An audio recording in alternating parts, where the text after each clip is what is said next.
진정한 강자와 약자는 누구인가?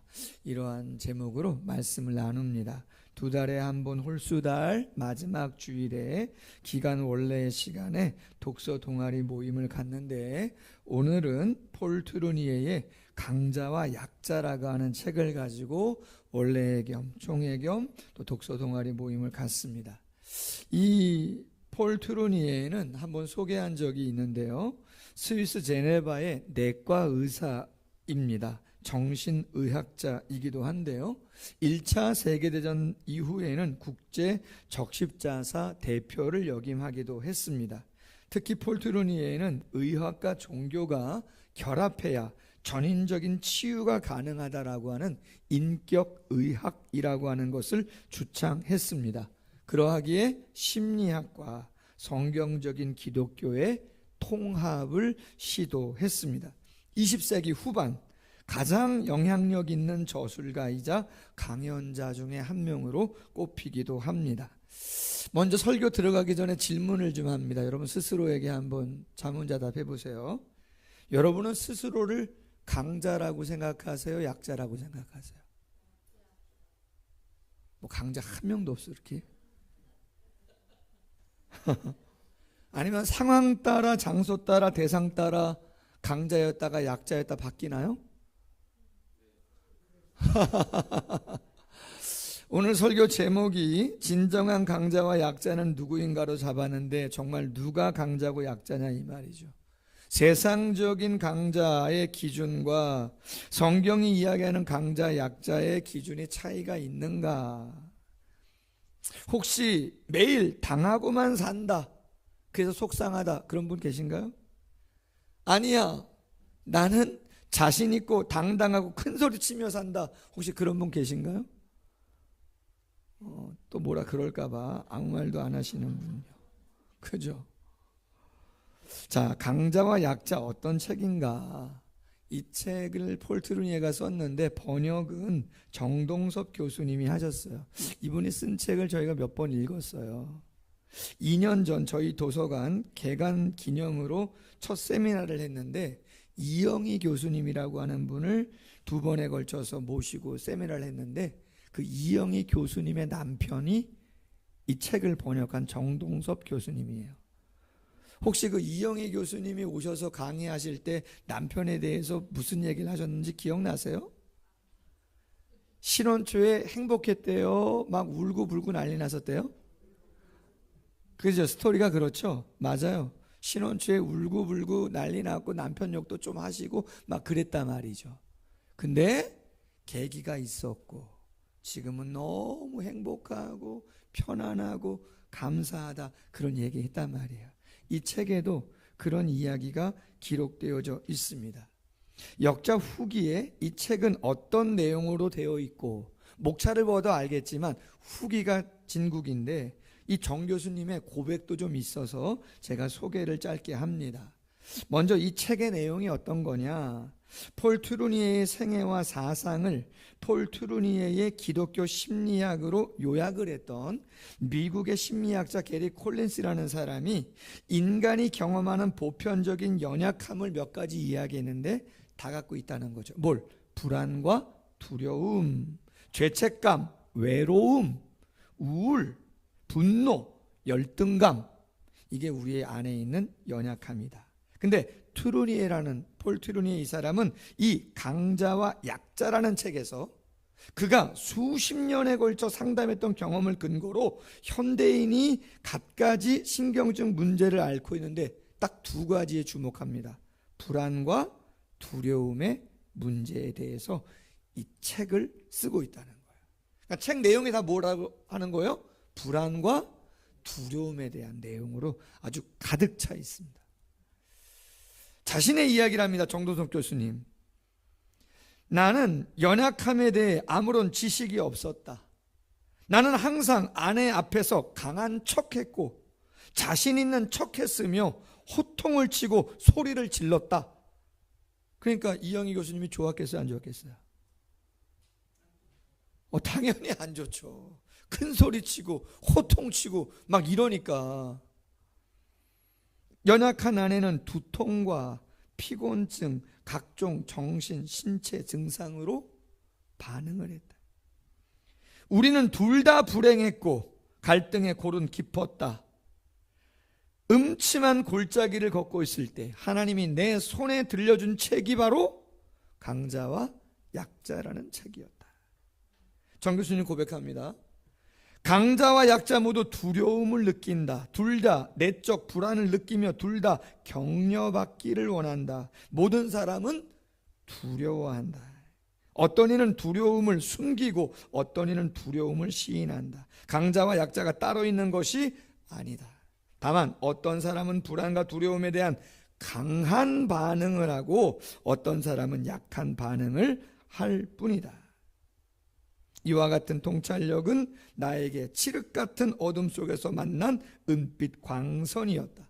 이 책은 우리 부부가 명령과 복종, 권위와 순종의 위계구도에서 벗어날 수 있도록 새로운 전환점을 마련해 주었다고 할 수 있다. 할렐루야. 혹 결혼생활 10년, 30년, 50년을 하셨는데도 혹시 호통치시고 큰소리 치시고 그런 분들은 또 그런 반응에 대해서 아무 말씀도 못하시고 그렇게 10년, 30년, 50년 사셨다면 선택하세요. 뭐를요? 이 책을 읽을 것인가 말 것인가? 선택은 누가 하는 거죠? 선택 내가 하는 거예요. 제가 2주에 걸쳐서 읽었는데요, 체계나 논리는 거의 없습니다. 체계적으로 논리적으로 쓰지 않았어요. 막 이렇게 산만합니다, 책이. 이유는 당신의 수십 년의 상담의 이야기를 막 집약해서 녹여놨기 때문에 주제는 불안과 두려움으로 통일되어 있지만 이 얘기 저 얘기가 너무나 많아가지고 쉽진 않아요. 그러나 여러분 괜찮아요. 그냥 쭉 읽어가세요. 읽다 보면 정말 그 안에서 누구 얘기하는 것 같아요? 다 내 얘기하는 것 같아요. 그래서 오늘 시간에 다 말씀드리기는 어려워요. 분량도 많고.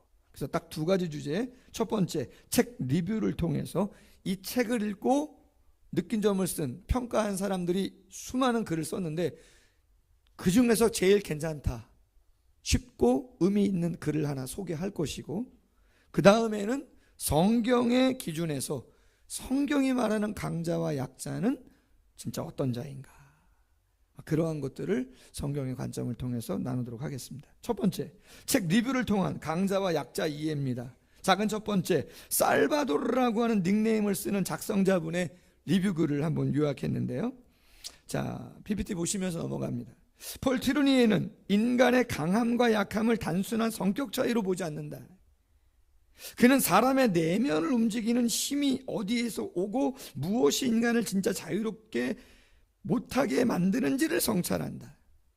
강자는 의지력이 뛰어나고 책임감이 강해 타인의 부담까지 떠안으려는 사람. 문제는 이 강함이 종종 자신을 지키기 위한 방어가 되기도 한다. 흔히 자신감 넘치는 사람처럼 보이지만 실제로는 자기 약점을 들키지 않기 위해서 더 강한 뭘 해요? 척을 하는 경우가 많다. 반대로 약자라고 불리는 사람은 갈등을 피하고 타인의 요구에 끌려다니기 쉬운데 그들의 약함 역시 보호받고 싶은 욕구의 또 다른 표현일 뿐이다. 중요한 통찰, 강자와 약자가 서로 대조되는 존재가 아니라는 거예요. 두 영은 서로 필요로 하고 서로에게 영향을 주고 각자의 방식으로 자기 상처를 숨기고만 살아가는 거다. 강자는 약해 보이는 것이 두려워서 더 큰 책임을 지고 앞장서며 약자는 거절당하거나 공격받는 것이 두려워서 한 걸음 물러난다. 결국 두 사람 모두 두려움 앞에서 자유롭지 못한 거다. 폴 트루니의 인간의 본질은 전인격적 존재다. 인격 치유 추구한다 그랬잖아요.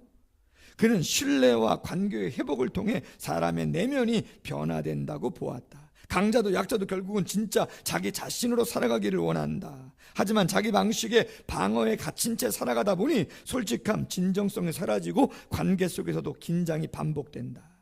트루니에는 이 문제를 해결하는 첫걸음으로 따라합니다. 자기를 있는 그대로 인정하는 용기를 제시한다. 자기를 있는 그대로 인정하고 고백하는 게 정말 중요하다. 강자는 약점을 드러낼 용기가 필요하고, 약자는 자신의 욕구와 선택을 말할 용기가 필요하다.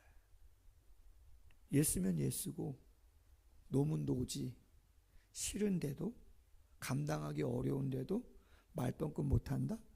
당연히 뉘앙스와 매너, 타이밍, 강도, 표정 다 중요하죠. 잘 얘기를 해야 되겠죠. 그러나 표현할 수 있는 용기가 필요해요, 안 해요? 필요하죠. 강자 내려놓음. 혹시 내가 실수한 거를 이야기했을 때 저 사람이나 깔보면 어떠지? 난 못났다고 생각하면 어떠지? 상관없어요. 그 해답은 두 번째 메시지에서 전해드리겠습니다. 트루니의 결론은 뭐예요? 결국 강자와 약자의 문제는 누가 더 뛰어난가의 문제가 아니라 어떻게 서로 있는 그대로 품어낼 것인가가 문제다. 여러분, 정 교수님의 글과 리뷰의 글을 소개해드렸는데 이 글 속에 우리가 있어요, 없어요? 있죠.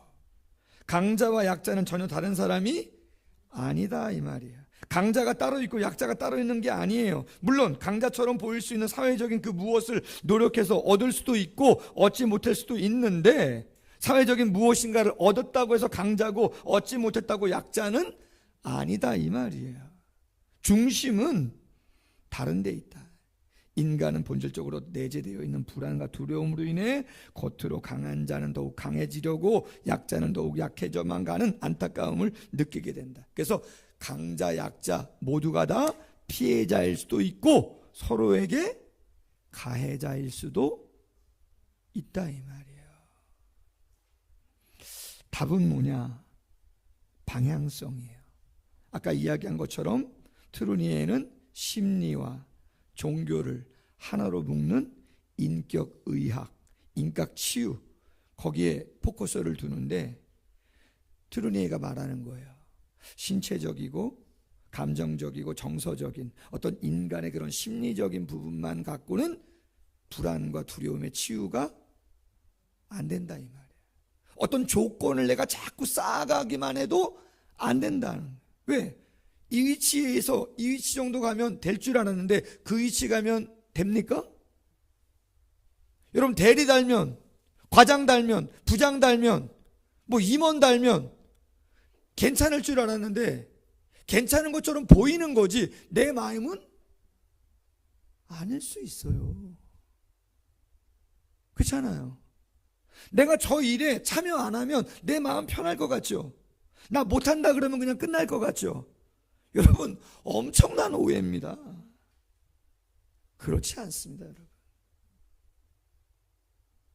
또 다른 문제와 또 다른 고민은 끊임없이 약자의 모습을 가지시면 해결 안 됩니다. 트루니에는 책에서 이런 이야기를 합니다. 심리는 반드시, 따라해 보세요, 영성을 만나야 한다. 글을 잠깐 살펴보겠습니다. 이 세상이 겪는 고통은 인간의 본성, 두려움과 공격성이라는 자연적인 반응에 깊이 뿌리를 내리고 있다는 것을 분명히 인식하고, 신학, 정치학에서도 하나님의 뭐를요? 영감을 강구할 때 진정한 평화가 온다. 하나님의 영감, 임재를 통해서 주시는 그 영적인 감동이 있어야 된다는 거죠. 그럼 그 영적인 감동을 다른 말로 하면 뭐라고 표현할 수 있느냐? 영적인 힘이라는 것이죠. 뭐라고요? 영적인 힘이라는 거예요. 그럼 이 영적인 힘의 정체가 뭐냐? 트루니에가 이렇게 말합니다. 새로운 힘의 원천, 즉 성령을 통해 나오는 초자연적인 힘을 추구해야 된다는 거예요. 이것은 본능을 거스르기보다 본능을 초월하며 단순한 동물적 생활에서 인간다운 삶으로 성장해 갈 수 있도록 본능을 통제하고 방향을 제시하는 특별한 힘이라는 거예요. 그래서 인간의 중대한 문제는 나약함의 문제가 아니라 무슨 문제일까요? 힘의 문제다 이 말이죠. 무슨 문제라고요? 힘의 문제라는 거예요. 내가 어떤 힘을 선택할 거냐, 나의 인간적인 감정과 생각과 경험의 그 힘만을 의지해서 이것들을 해결해 갈 거냐, 아니면 내 안에 계시는 성령과 영적인 힘의 감동과 은혜와 능력을 가지고 나의 삶을 감당해 갈 것이냐. 여러분, 이건 누가 선택하는 거죠? 내가 선택하는 거예요. 여기서 문제가 끝나지, 여기서는 문제가 끝나지 않는다 그 말이죠. 중요한 이야기. 우리가 성령의 초자연적인 능력을 받아들일 수 있는 조건은 오직 하나, 하나님의 뜻에 뭐 하는 거요? 순종하는 거다. 우리 자신의 힘을 하나님의 다스림 가운데 사용하도록 내어놓는 한 두려움 없이 그 힘을 펼칠 수가 있는 거다. 여러분, 오해하지 마셔야 돼요. 주목하세요. 기독교는 나약함의 원리를 가르치고 있는 게 아니에요. 저 가로에 있는 건 제가 쓴 거예요. 겸손, 온유, 용서, 인내, 화평, 화합. 여러분, 저런 개념은요, 어찌 보면 이 성경이 기록될 2000년 당시 그 전에는 겸손이란 거는 못 사는 사람, 못 배운 사람, 가난한 사람, 약한 사람이 감당해야 되는 개념들이에요. 왕은 아니에요. 못난 사람이 겸손한 것이고, 있는 사람, 힘 있는 사람은 그런 거 개념할 이유가 별로 없는 거죠. 근데 여러분, 가만히 보세요. 세상은 그렇게 이야기하잖아요. 내가 갖고 있는 힘과 권력을 가지고 막 지배하고 억압하고 통치하면서 막강한, 그래서 여러분, 왕권 강화를 위해서 다 죽이잖아요. 에? 이방원 같은 사람 다 죽이지 않아요? 다 죽이잖아요. 뭐 연산군은 말할 것도 없고 다 죽이잖아요. 구약에 나오는 수많은 왕들, 구약 이스라엘 가운데 분열 왕국의 역사 가운데 북쪽 이스라엘에 19명이 있었는데 거기서 한 명이라도 제대로 통치한 사람이 있습니까? 한 명도 없습니다. 다 죽이고 죽습니다. 남쪽 20명 분열 왕국의 왕도 거의 마찬가지, 손에 꼽습니다. 몇 명 안 됩니다. 의로운 사람은.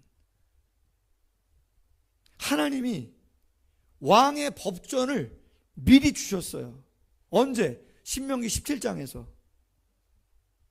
모세가 너희가 시대가 지나면 가나안 땅에서 왕을 달라고 할 때가 있을 텐데 그때 왕은 이렇게 하라고 해놨단 말이에요. 사람을 지으시고 통치의 그 속성을 다 하시는 하나님이 잘하라고 어떻게 해요? 망과 병거를 가지려고, 말과 병과 군사를 가지려고 애굽에 내려가지 말아라. 우상이 있는 그곳에 여인 많이 두지 말아라. 금은부와 곡간에 많이 쌓지 말아라. 하나님의 말씀 등사해서 그 말씀 잘 준행하며 지켜라. 왕의 법전을 주셨는데 안 지켜. 그러니 르호보암도 솔로몬 때까지 통일왕국이었는데 그의 아들 르호보암 때 분열왕국 됐잖아요.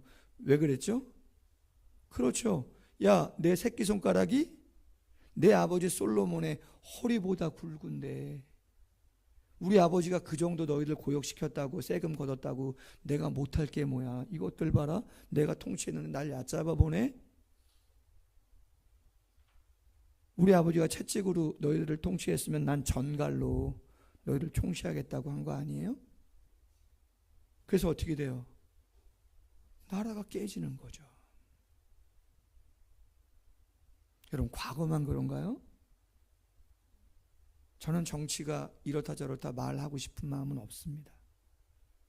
그러나 지금 결과적으로 지금의 과정 속에서 최고의 통치에 있었던 그분이 어디 가서 뭐 하시는 겁니까 지금? 평가하려는 마음이 아니라 왜 우리나라가 역대 대통령들이 그렇게 많이 어려움을 겪으시나? 힘이 없는 겁니까? 아닌 거죠. 문제는 다른 곳에 있는 거죠.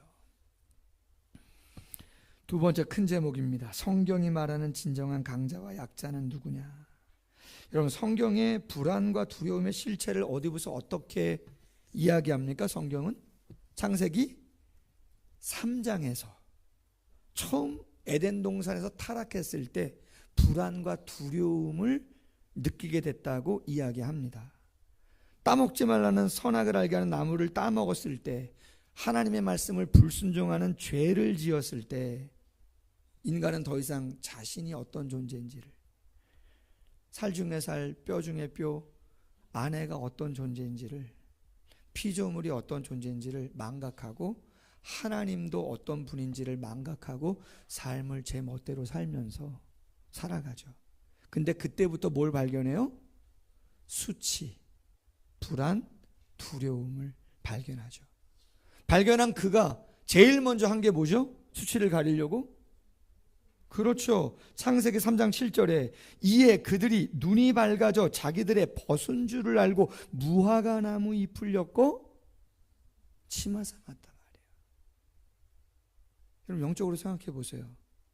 내 불안과 수치를 내 스스로 해결하려고 내가 따서 엮어서 입는 무화과 나무 잎이 뭔가?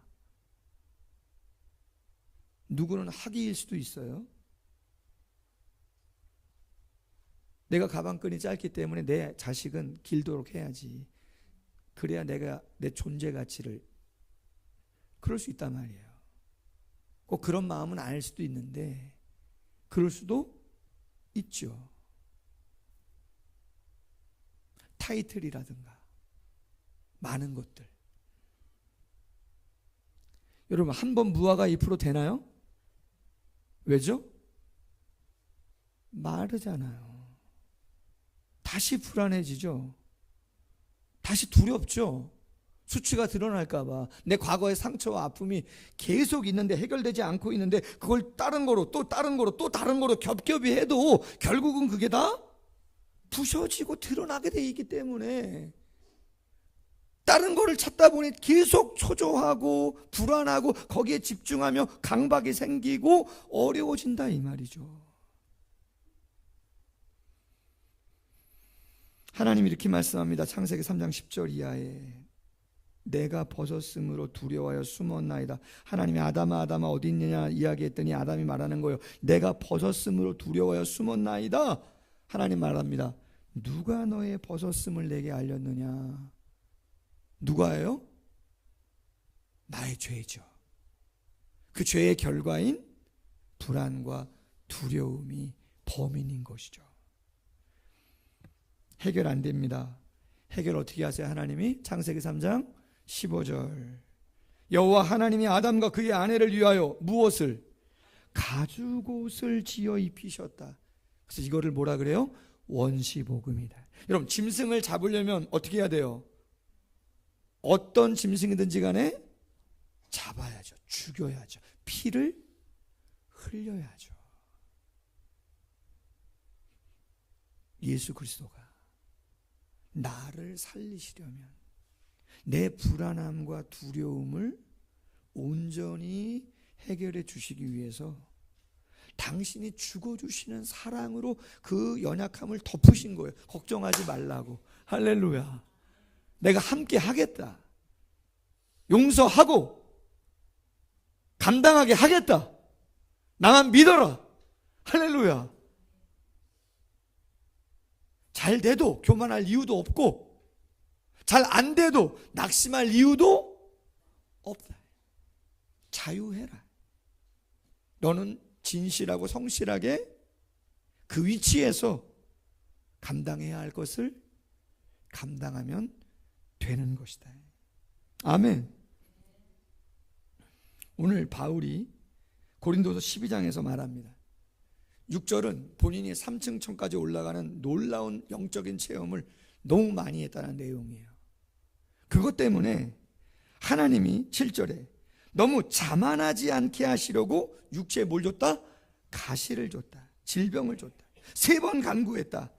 내 은혜가 내게 족하다. 내 능력이 약한 데서 온전하여 지는 거다. 여러 약한 것들에 대하여 자랑한다. 이유가 뭐냐? 그리스도의 능력이 내게 머물게 하려 하는 거다. 내 안에 있는 약한 것들, 능욕과 궁핍과 박해와 곤고, 난 기뻐한다. 왜? 내가 약한 그때의 강함이기 때문이다. 아멘?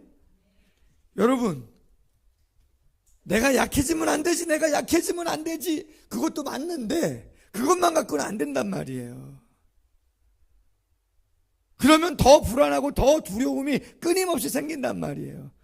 그것만 갖지 마시고 내 약함이 자꾸 보이고 세상이 더 커 보이고 힘든 게 보이면 누구를 찾으시라고요? 영적인 힘, 초월적인 능력, 내 안에 계시는 성령, 그분께 나를 오픈하셔야 돼요. 이거를 하나님 앞에 내려놓으셔야 돼요. 그리고 그분의 강함을 나에게 덧입혀 달라고 요청하셔야 돼요. 그럼 하나님이 어떻게 하신다는 거예요? 주신다 이 말이야. 우리가 너무나 잘 아는 예레미야 33장 3절 말씀 뭐예요? 너는 내게 부르짖으라. 내가 내게 응답하겠고 내가 알지 못하는 크고 비밀한 일을 내게 보이리라.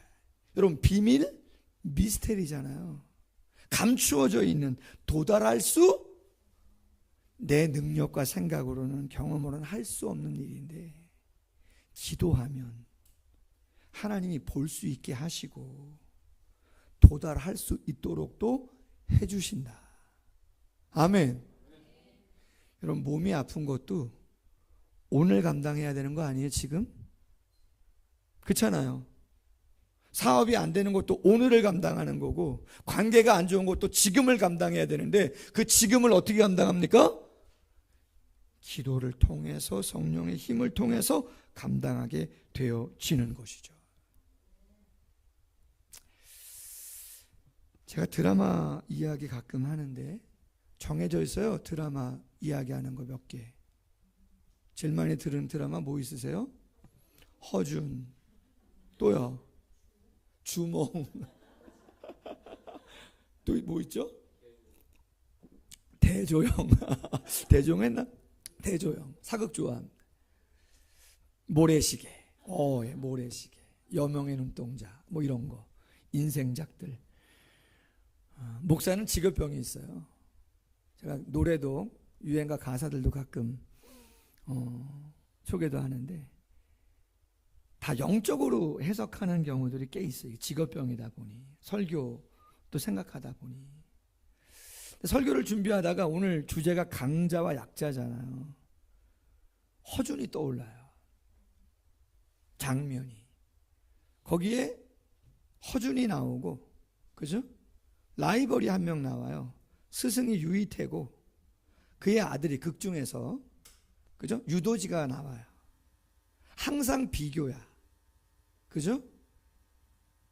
근데 어떻게 보면 모든 조건은 누가 강자죠? 유도지가 강자예요. 그럼 진짜 유도지가 강자고 허준이 약자인가? 판단 기준이 뭔가? 말씀의 배경을 가지고 한번 생각해 봤으면 하나의 일화 장면을 소개합니다.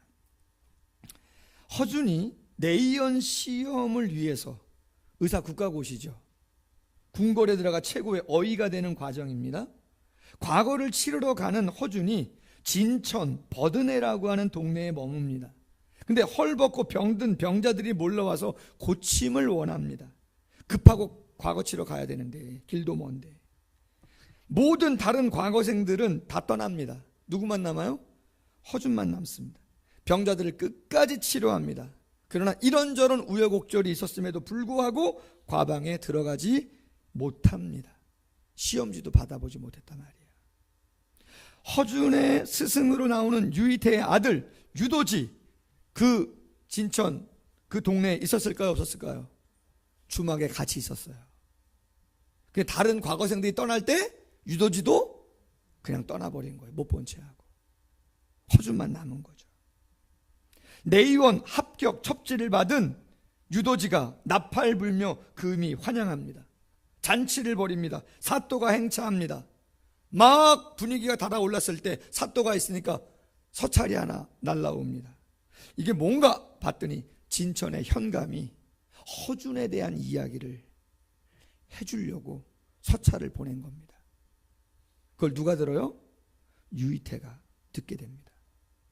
자리를 옮기죠. 아들에게 말합니다. 너도 거기 있었느냐? 네, 함께 있었습니다. 유이태가 격노합니다. 그리고 아들에게 말합니다. 못났다. 내의원 합격 첩지가 무슨 소용이냐?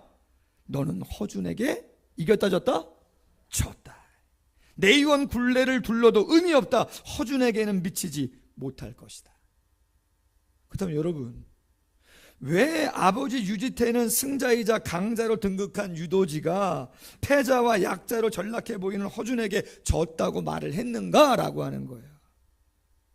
깨우침을 주기 위해서 유이태는 중국의 사상가이고 서예가인 왕희지라고 하는 사람의 격언을 사자성어를 통해서 교훈합니다.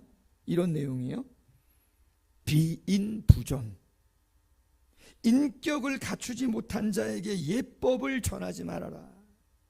인격과 덕성을 갖추지 못한 자에게는 도리나 예의나 기술 등을 가르치거나 전수해서는 안 된다는 의미를 갖고 있다는 거예요. 즉 스승의 안목으로 딱 합당한 인물 외에는 함부로 예나 도를 전하지 말라는 거예요.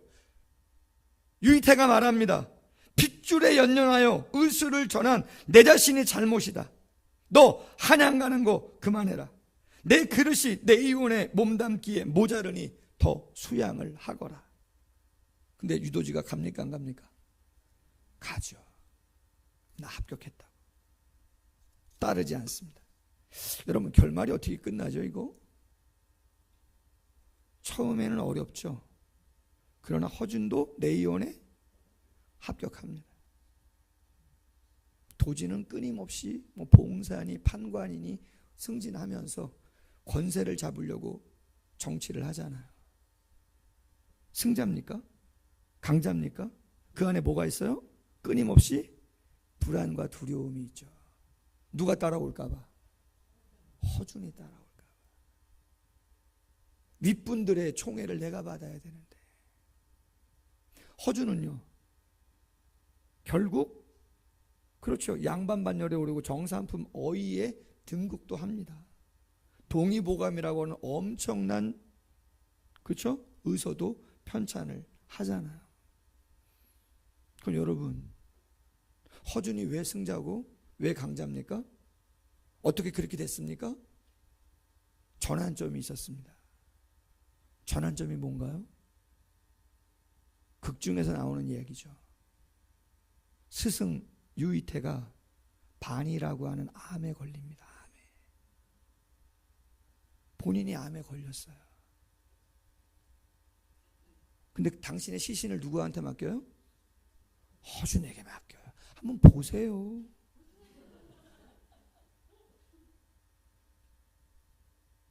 내가 어찌 스승의 몸에 손을 댑니까? 칼을 댑니까? 아니다. 명이 되지 말고 심이 되라. 명성만 얻고 부만 쌓는 명이 되지 말고 마음으로 가난한 병자들 돌보는 심이 되라. 내 몸을 가르고 더 훌륭한 의원 되어서 많은 사람들에게 유익을 끼쳐줘라. 그래서 동굴 속에서 그죠? 스승의 배를 가르고 다 하나하나 보잖아요. 여러분 제가 그걸 보면서 무슨 생각했겠어요? 아, 조금 차이가 있네요. 예수님 생각했겠죠. 예수님이 나의 죄를 위해서 십자가에서 죽으시며 나를 구원해 주시기 위해서 내 허물과 불안과 두려움과 상처와 아픔, 내 의지와 내 노력과 상관없이 주어졌던 것들, 아니면 주어지고 있는 것들, 그 수많은 것들 때문에 힘들어하고 있는 내 그 모든 것을 하나님이 다 안아주시겠다는 거잖아요. 아멘. 그리고 죽으시고 부활하시고 성령으로 찾아오셔서 말씀을 깨닫게 하시고 믿어지게 하시고 고백하게 하시고 소망하게 하시고, 할렐루야. 노력도 하지만 함께 동행하며 응원해 주시면서 가니까 여러분이 어떻게 보실지 모르지만 전 괜찮아요. 할렐루야. 괜찮아요. 앞으로도 완벽은 없겠죠, 이 땅에서. 그러나 하나님이 원하시는 수준으로는 더 성장할 수 있을 줄로 믿습니다. 오늘 말씀과 다윗의 시편 하나 보고 마칩니다. 오늘 바울이 다시 고백합니다. 내가 자고할까 봐 하나님이 육체에 가시를 주셨는데 3번 간구했는데 하나님이 말씀하시는 거예요. 내 은혜가 내게 족하다. 내 능력이 약한 데서 온전하여진다. 약한 것들 자랑한다. 그리스도의 능력이 내게 머물게 하려 한다. 이는 내가 약할 그때 강한 것이다. 이 시편 18편은요, 다윗이 모든 사울과 대적들을 다 물리치고 나서 최고의 승리의 순간에 기록한 시편이에요. 그가 이야기합니다. 주께서 곤고한 백성, 약자를 말하는 거예요. 내가 부족한 자다. 시인하는 자, 하나님 앞에 고백하는 자, 하나님이 구원하시고, 교만한 눈, 세상적으로 강자처럼 보이지만 늘 초조하고 불안한 그들, 그러나 자기 힘만 의지한다면 낮추신다. 주께서 나의 등불을 켜시며 여호와 내 하나님인데 흑암을, 상처와 아픔을, 불안과 두려움을 밝혀주실 거다. 아멘. 그죠, 여러분? 누가 뭐 부족하다, 힘들다 얘기해도요, 판단하고 평가하고 정지할 마음 갖지 마세요. 아멘. 용기 내서 말씀해. 와, 그런 걸 얘기해 주시니까 고맙다고. 저 그런지 몰랐는데 정말 감사하다. 그런 거 얘기하시면 그 자체가 치유입니다. 여러분의 수준이 확 올라가는. 아멘. 확 올라가는 거예요. 그리고 힘들고 어려우면요, 얘기하세요. 마지못해 끙끙대면서 그럴 이유 없어요.